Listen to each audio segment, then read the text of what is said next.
What's up guys, it's me again, Brian or Brian Gray 18, and today we're gonna watch some epic scenes mula sa highest rating daytime drama in the Philippines, Ika-6 na Utos.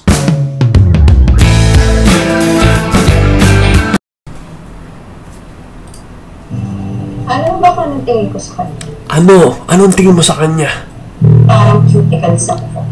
Oh my God, cuticle. Ang tibay ng carpet. Kaya kailangan gamitan ng cuticle. Lagot! Pero hindi ko rin siya hahayaan na tuluyang sirain ang pamilya ko. Gaya ng ginagawa sa kuko mo ngayon.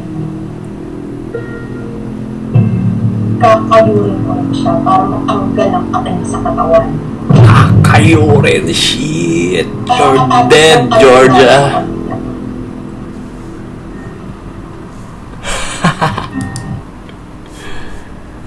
Huwag mo ng kasama. Dapat pala, binutasan ko yung mga palat mo para may proof ako na makita naman ang kasapayos. Ba, powers eh? Para makuha kung paano ka sa buhay. Powers pala hanap mo, no?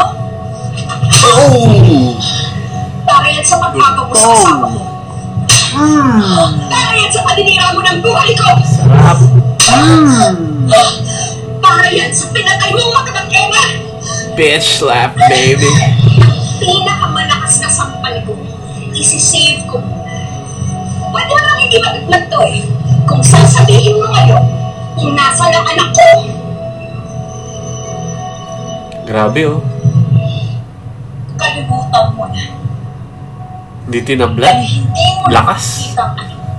Tibay. Tibay ng pisngi. Dahil wala ka ng anak. Nasa ng anak ko! Samahan mo ko! Nasa ng anak ko! Oh my God. Oh my God. Oh my God.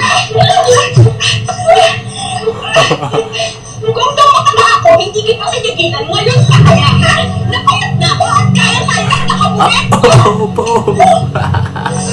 One punch man, bro. Ayok ka! Sabi ka, nasun si Krustin! Nasun si Krustin!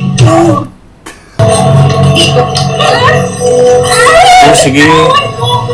So, ito yung epic scene naman sa mall with the toy gun. Ayun. Hoy! Bitawan mo yan! Hindi natin alam kung makakasakit yan sa buntis! Bitawan mo sa akin! Ngayon mo pa naisip yan. Matapos nagusto yung pasensya ko. Pwede ba? Gamit lang yung pinag-aawayan natin kung gusto na istawalan sa'yo na! Huwag mo akong utusan! Kung nagpabuntis ka para labangan ako, mas hindi ka magkakaguntay! Walang tiya! Babawan! Babawan! Ang nakakatawa dun sa scene na yun, ang galing kasi ni Raisa. Yung water gun, parang totoo. Ay, water gun ba yun? Hindi, parang yung dumidikit sa wall na arrows. Nakakatawa kasi yung acting niya parang galit na galit talaga siya, na parang lethal weapon yung hawak niya. Parang gigil na gigil siya. Kulit. Okay.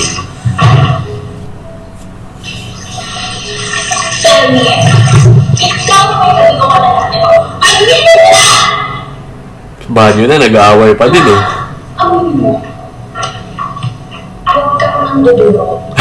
Lalo na kung alam mo, kamay mo rin ay madumi.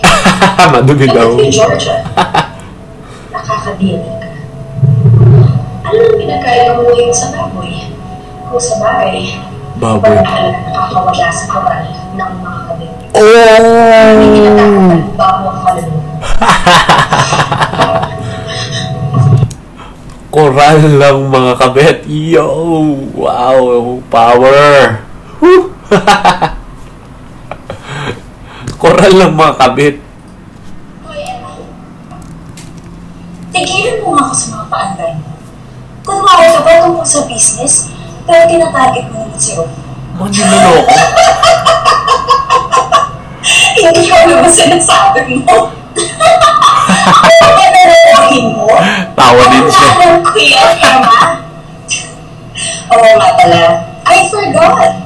First order ka nga pala sa kasinungalingan. At summa cum laude sa panluloko. Kumparan mo si Ron. Very good.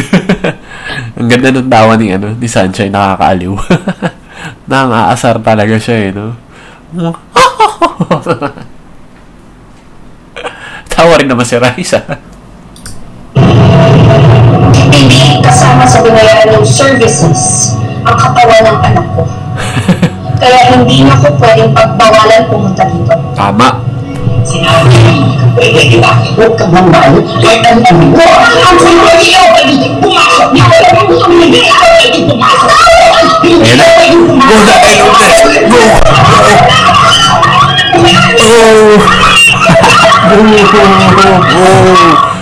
Killing spree. And go. Magiging basura pa rin yun. Dahil basura nila. Talaga? Kaya talagang basura rin si Rome. Dahil nanay niya ang reyna ng basura mga ugali. Yan. Huy! Huwag kang magawa sa anak ko yan, ha? Yung mukha mo na sila, ha? Huwag kang magkakamali, ha? Tama ka sa tayo mo, kahit sa ako, Lalagay sa kaba. Babaya ka noon. Magiging babaya ka ulit. Gusto mo yan, ha? Sana makulan ka na lang.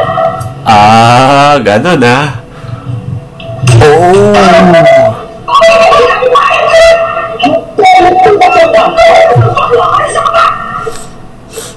Matagal ko ang pinapalagpas at ang mga panlalaki ito sa akin. At hindi ko mapapalagpas ko. Ikaw, mas ba silang tao, ha? Nakabigil talaga yung nanay ni Rome, no? Hindi ako talaga. Parang hindi kang kinakala sabihin mo sa akin. Nakakainis. Hindi ko naging pamaya. Hindi ako naging pamaya. Hindi ko naging pamaya. Nakakawala ka na. Keep it up again. Sa ginagawa mo. Lakas nun. Patulak yun, eh. Sige. Sige, wrestlingin mo pa. Huwag mo bitawan. Huwag mo bitawan.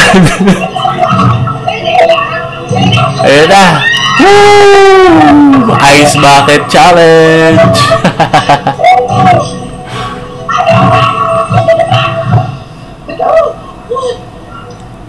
Grabe yung eksena na yun.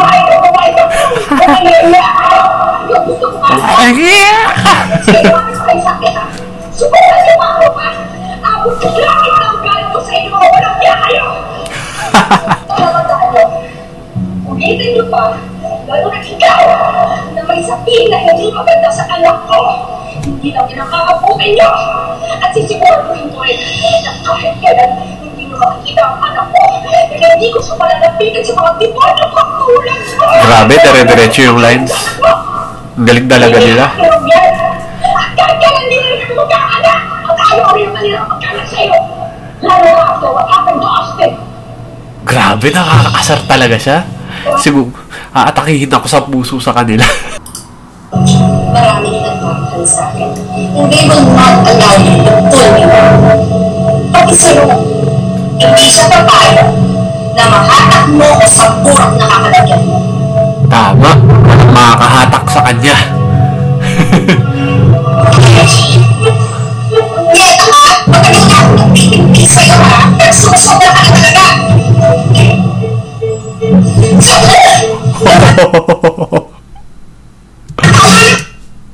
Grabe. I'm speechless, guys. So, ayun guys, nakita nyo naman na may nanalo na, which is Emma nga naman. Si Emma. So, ang daming lumalaban pero dinudurog niyang lahat. At meron ngayong bagong humamon. Panoorin natin to. Ngayon po, sa about time, yung itong asawang Robin nila, Emma Pan. Ay, sure, mas maganda. Kaya ako naman pangalawang kabet. Wow! Pangalawang kabet. Gusto mo yan, ha? Excuse me. Hinahanap ko daw ang asawa. At sino ka? Ako yung tunay niyang asawa. Si Emma. Ikaw, sino ka? Ako ang tunay nga ba? Hindi ko.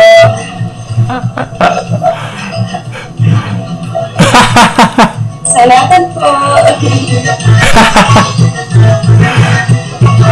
Takot. Takot si kuya. Natakot siya. Ikaw ba naman humarap kay Emma? Grabe yung itsura, nakakasindak.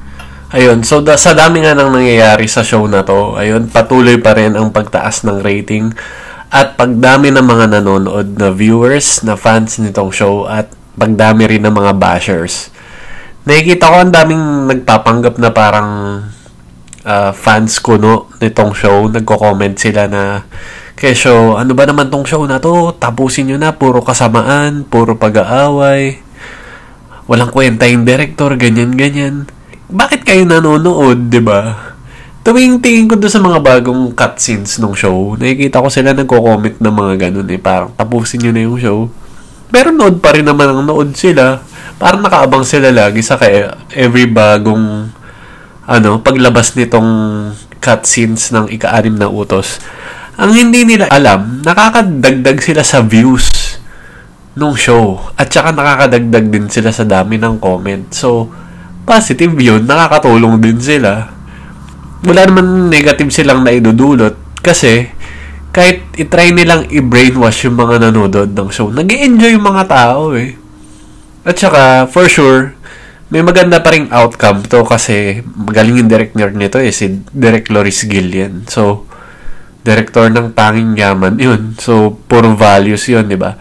So, ito, I'm sure may magandang twist na mangyayari sa lahat ng mga eksenang napakalupit na nagaganap. So, let's just all continue watching and support the show, guys.